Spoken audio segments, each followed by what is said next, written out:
Question बताइए तो पहला का आंसर बिंदु -12, -18 का भुज है। बताइए इसका भुज का मान इसमें क्या होगा। एक्चुअली मैंने आपको निर्देशांक ज्यामिति का टोटल बेसिक आपको बता दिए थे, ठीक है। बिंदु -12, -18 का भुज क्या है। एक्चुअली में जो भी अगर बिंदु होता है x, y, तो x को हम लोग भुज कहते हैं और y को कोटि कहते हैं। तो भुज का मान ऑप्शन नंबर ए होगा -12। क्या होगा, -12 होगा। भुज का मान क्या होगा, ऑप्शन नंबर ए होगा -12। क्या होगा मेरे प्यारे स्टूडेंट, ऑप्शन नंबर क्या होगा, ए नंबर -12 होगा। सभी स्टूडेंट याद रखिए बायोलॉजी की क्लास आज कब होगा सर। बायोलॉजी का क्लास आज नहीं होगा बाबू, आज बायोलॉजी का क्लास नहीं होगा। ऑप्शन नंबर क्या होगा, ए नंबर होगा -12। क्या होगा, ऑप्शन नंबर ए होगा -12 होगा, ठीक है। चलिए अगला आपका प्रश्न है 2 नंबर प्रश्न है कि यदि थीटा बराबर 90 डिग्री दिया हो, यदि थीटा बराबर 90 डिग्री दिया हो तो sine theta minus cos theta का मान क्या होगा। तो सबसे पहले साइन थीटा का जगह पर 90 रखिए, साइन 90 माइनस कॉस 90, ठीक है। कॉस 90, साइन 90 का मान 1 होता है, माइनस कॉस 90 का मान क्या होता है, 0 होता है। तो 1 में से 0 घटाइएगा तो 1 ही ना मिलेगा। आंसर मिलेगा option number B. Very good, बहुत बढ़िया, very good, very very important question है, वेरी गुड, बहुत बढ़िया। 3 नंबर प्रश्न है मैथ का, निम्नलिखित में कौन सा सेक 60 डिग्री के बराबर है। आपको देखना है कि कौन सेक 60 डिग्री के बराबर है। अगर आप लोग मान याद किए होंगे तो आप लोग बता ही सकते हैं इसका आंसर क्या होगा, ठीक है।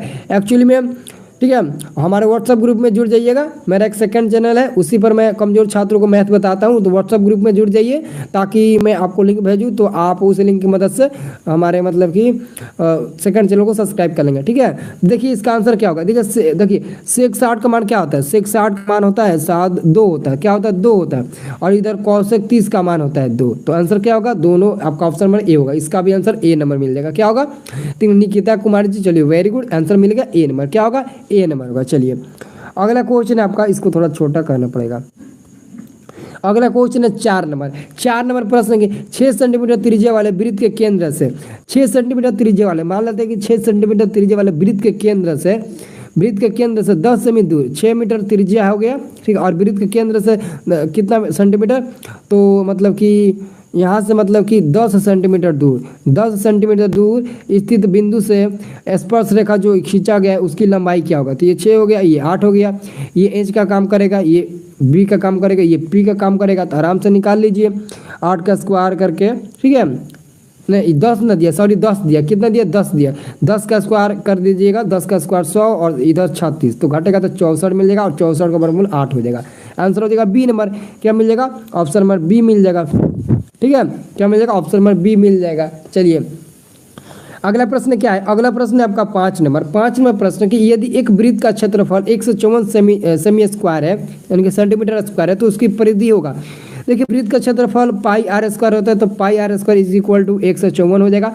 पाई का मान 22/7 रखिए, इक्वल टू आर स्क्वायर हो जाएगा यहाँ पर, और यहाँ पर 154 हो जाएगा। कितना बार में कटेगा, 7 बार में कटेगा ना, 7 दूना 14, हाँ 7 बार में कटेगा, ठीक है। अब आर स्क्वायर बराबर 749 हो जाएगा और आर बराबर 7 मिलेगा। जब आर का मान 7 मिल गया तो वृत्त का परिधि 2 पाई आर होता है, तो 2 गुणे 22/7 और इधर आर का मान 7 रख दीजिए, 7 कटेगा, 22 दूना 44, ऑप्शन नंबर सी मिल जाएगा। क्या मिल जाएगा, ऑप्शन नंबर सी मिल जाएगा। देखिए यहाँ पर Nikita Kumar ji very good, answer मिल गया 5 का सी। लेकिन कितने लोग आंसर मिल गया, 22, तो 22 नहीं होगा, 22 क्या होगा, 22 मिलेगा लेकिन वो अर्धवृत्त का परिधि हो जाएगा। लेकिन यहाँ पर वृत्त का परिधि पूछा है, तो वृत्त का परिधि हो जाएगा आपका, क्या हो जाएगा, 44, ठीक है। चलिए अगला प्रश्न हम लोग देखते हैं, आर त्रिज्या वाले गोले का आयतन होगा। आर त्रिज्या वाले गोले का आयतन क्या होता है, सभी स्टूडेंट बताइए तो 6 का आंसर क्या होगा। आर त्रिज्या वाले गोला का आयतन होगा।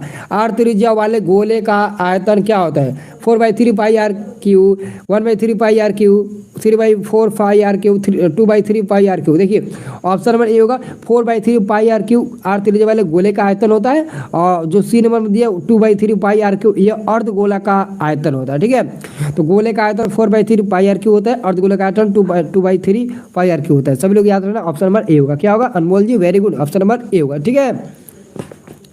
चलिए अगला क्वेश्चन है, प्रथम 6 अभाज्य संख्यक है, प्रथम 6 अभाज्य संख्याओं का माध्यक। प्रथम 6 अभाज्य संख्या 1 2 3 नहीं 1 हो गया, 2 3 5 7, और एक और होगा उधर से 6 ना कह रहा है, तो काफ़ी इसमें कन्फ्यूज़न है यार, काफ़ी कन्फ्यूज़न है इस क्वेश्चन में। प्रश्न 6 का आ रहा है। देखिए माध्यक निकालने के लिए दोनों तरफ से बराबर लिया जाता है, लेकिन यहाँ पर तो काफ़ी गड़बड़ी हो गया है कि प्रथम 6 ना दिया है, 7 नंबर प्रश्न है ना, 6 दिया है ऑप्शन में। हाँ 6 दिया है ऑप्शन में। देखिए सी नंबर होगा। देखिए यहाँ पर ऑप्शन में सी में 6 दिया, 6 भी होगा। ठीक है 6 होगा जो बिल्कुल सही है, ऑप्शन में 6। ठीक है ऑप्शन में सी का 6 होगा। ठीक है आप लोगों ने बिल्कुल सही बताया। अब देखिए 16 नंबर क्वेश्चन कि 16 का 8 नंबर क्वेश्चन कि 16 का मतलब कि मिलान चिन्ह आपको बताना है। ये मतलब कि 3/4 एक्सजेंडर का मतलब कि यह मतलब क्वेश्चन है, चौथे 5वीं क्लास में आप लोग पढ़े होंगे। ठीक है हाँ होगा। अभाज्य संख्या, ओहो हम मतलब कि क्या विषम संख्या ढूंढ रहे थे, विषम संख्या हम लिख दिए थे ना, 2 3 5 7 11। हाँ बिल्कुल होगा। चलिए आंसर क्या होगा, इसका आंसर क्या होगा 8 नंबर का। 8 नंबर क्या होगा 16 का मिलान चिन्ह गिनिए तो आंसर क्या होगा 5 5 5 15 1 16। ऑप्शन नंबर बी होगा। क्या होगा ऑप्शन नंबर बी हो जाएगा। 8 का आंसर क्या हो जाएगा ऑप्शन नंबर बी हो जाएगा। चलिए अगला क्वेश्चन आपका 9 नंबर।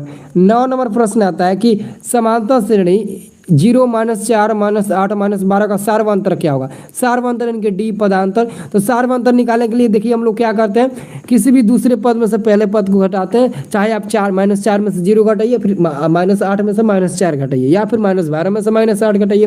तो मैं -4 में से -0 घटाता हूँ तो -4 ही मिलेगा, और -4 ही आपका सार्वंतर होगा। आंसर हो जाएगा सी नंबर। क्या होगा सी नंबर। 9 का आंसर क्या हो जाएगा सी नंबर। चलिए अब यहाँ पर 10 नंबर आपका प्रश्न आ गया।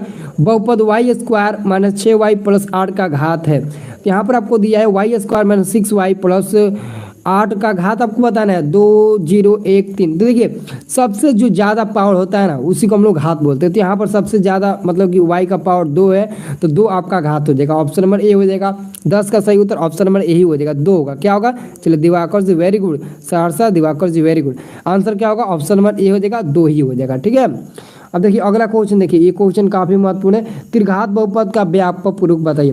देखिए मतलब कि रैखिक बहुपद का, द्विघात बहुपद का और त्रिघात बहुपद का, तीनों का आप लोग मतलब कि व्यापक रूप याद रखिएगा। रैखिक बहुपद त्रिघात बहुपद का व्यापक रूप होता है ऑप्शन नंबर जो सी नंबर में दिया है, ax³ + bx² + cx + d। और द्विघात बहुपद का पूछेगा तो ऑप्शन नंबर ए होगा, और रैखिक का पूछेगा तो ax + b हो जाएगा। ठीक है याद रखिएगा। ये मतलब कि 1 का होगा यानी कि रैखिक का होगा, और ये क्या होगा 2 यानी कि द्विघात का होगा, ये 3 यानी कि त्रिघात का होगा। तो आंसर याद रखिएगा सभी लोग। ठीक है ऐसे प्रश्न पूछता है आपको बोर्ड एग्जाम में। ठीक है अगला क्वेश्चन आपका, यदि अल्फा कमा बीटा द्विघात बहुपद fx = x² - 5x + 7 का मूल हो तो 1/α + 1/β का मान क्या होगा। एक्चुअली में 1/α + 1/β का अगर हम लोग एलसीएम बनाए हैं तो अल्फा प्लस बीटा और नीचे मिलेगा अल्फा × बीटा, और इसका मान होता है -b/a, और नीचे वाला का होता है c/a। तो a कटेगा -b/c बचेगा। और मैंने आपको बोला था कि -b/c आप लोग एक फार्मूला याद रखना। क्या याद रखना -b/c याद रखना। तो b का मान यहाँ पर ऑलरेडी माइनस है, तो माइनस +5 हो जाएगा, c का मान 7 है, तो 5/7 ऑप्शन नंबर बी होगा। 5/7 ऑप्शन नंबर बी होगा। क्या होगा 5/7 ऑप्शन नंबर बी होगा। चलिए अगला आपका क्वेश्चन है 13 नंबर। 13 नंबर क्वेश्चन है द्विघात बहुपद 6x² - 7x - 3 के शून्यक होंगे। देखिए इसका फैक्टर आपको तोड़ना पड़ेगा, जब तक आप इसका फैक्टर नहीं तोड़ेंगे तब तक आप नहीं बना पाएंगे। इसका मैं सजा देता हूँ, आप लोग बना लीजिएगा। 6x² - 9x रखेंगे और +2x रखेंगे। ठीक है और -3। ठीक है आपने यहाँ पर 3x कॉमन लीजिएगा तो 2x - 3 बचेगा। यहाँ पर भी 2x - 3 बचेगा। ठीक है 3 एक तो मैंने पक्का है कि मान मिलेगा 3/2, एक 3/2 मिलेगा, और दूसरा मिलेगा यहाँ पर क्या रखेंगे +1 रखेंगे ना, तो -1/2 मिलेगा, -1/3 ऑप्शन नंबर ए मिलेगा। -1 क्या -1 नहीं +1 -1/3। देखिए ऑप्शन नंबर ए मिलेगा 3/2 -1/2 नहीं -1/3। ठीक है 3/2 -1/2 आंसर मिलेगा ऑप्शन नंबर ए। मैंने आपको यहाँ पर ऑलरेडी सॉल्व कर दिया। ठीक है आप लोग यहाँ पर देख लो। सर मेरा कमेंट तो पढ़ो। चलिए SKD जे जात, चलिए वेरी गुड। चलिए आंसर समझ गए ना, आंसर मिलेगा ऑप्शन नंबर ए। चलिए अगला प्रश्न है, यदि अल्फा तथा बीटा द्विघात बहुपद इतना इतना का मूल हो तो 1/अल्फा प्लस 1/बीटा का, इसका भी मान वैसे ही निकलेगा डायरेक्ट। इसका मान याद रखिए -b/c।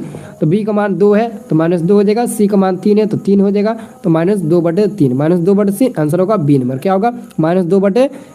आप -3/2 टिक मत लगाइए, क्योंकि आप कभी कभी -3/2 पर भी टिक लगा देते हैं, लेकिन आपको -2/3 पर टिक लगाना है। ठीक है, चलिए अगला आपका प्रश्न है 15 नंबर। 15 नंबर प्रश्न है कि दो रैखिक समीकरणों के आलेख प्रतिच्छेदी रेखाएं हैं, तब रैखिक समीकरण युग्म का हल है, तब रैखिक समीकरण युग्म का हल होगा। सभी स्टूडेंट बताइए 15 का आंसर क्या होगा। बहुत इंपॉर्टेंट क्वेश्चन है 15 नंबर। ठीक है, 15 का आंसर सभी लोगों का आंसर आना चाहिए। वेरी वेरी इंपॉर्टेंट क्वेश्चन है। 15 क्या होगा? एक हल होगा। क्या होगा? एक हल होगा। चलिए आंसर क्या होगा? 100% भी होगा। 15 का एक हल होगा। चलिए वेरी गुड। अगला क्वेश्चन है, निम्नलिखित में कौन परिमेय संख्या है? निम्नलिखित में कौन परिमेय संख्या है? क्वेश्चन नंबर 16 है। √5, 2√2/√2, 4 + √5 या फिर √10। आंसर होगा ऑप्शन नंबर बी, क्योंकि √2 काटेगा तो 2 बचेगा और 2 एक परिमेय संख्या है, यानी कि इरेशनल नंबर है। ऑप्शन नंबर बी होगा। क्या होगा? निम्नलिखित में कौन परिमेय संख्या है? तो ऑप्शन नंबर बी होगा, 2√2/√2। आंसर क्या होगा? ऑप्शन नंबर बी होगा। सभी स्टूडेंट याद रखिएगा। ठीक है, क्या होगा? आंसर होगा ऑप्शन नंबर बी। अगला क्वेश्चन है आपका 17 नंबर। देखिए 17 नंबर काफी महत्वपूर्ण क्वेश्चन है। दो क्रमिक सम संख्याओं का एलसीएम क्या होगा? देखिए मान लेते दो सम संख्या लीजिए, देखिए 2 4 या फिर 4 6 लीजिए या फिर 6 8 लीजिए, कोई दिक्कत नहीं है। तो बताइए तो इनका एलसीएम क्या होगा? किसी दो को लेंगे, दो क्रमिक सम संख्याओं का एलसीएम क्या होगा? तो 2 ही मिलेगा। क्या मिलेगा? 17 का आंसर ए नंबर नहीं होगा। अभाज्य संख्याओं का ना एक मिलेगा, लेकिन जब सम संख्या के बारे में कह दे तो आंसर 2 मिलेगा। एलसीएम क्या होगा? 2 होगा। और आपका 18 नंबर प्रश्न है, किसी धनात्मक पूर्णांक ए तथा बी के लिए ए बी का मासा गुणे ए बी का लासा निम्नलिखित में किसके बराबर है? a/b, b/a, a × b या फिर a + b। बताइए तो आंसर क्या होगा? सभी लोग आंसर कमेंट करिएगा। 18 नंबर काफी मत सर, कभी कभी नाम लीजिए, बच्चा का हौसला बढ़ जाता है। दिवाकर दीवाना जी, चलिए ठीक है, आप अच्छे से पढ़ाई करिए ना, ऐसे ही आपका हौसला रहेगा। मैं तो आप लोगों को मैं पूरा सपोर्ट करूंगा। ठीक है, आप ऐसे ही इंटेलिजेंट हो, ऐसे ही आप पढ़ाई करते रहिए। मेरा पूरा मतलब कि सपोर्ट है आप लोगों का। ठीक।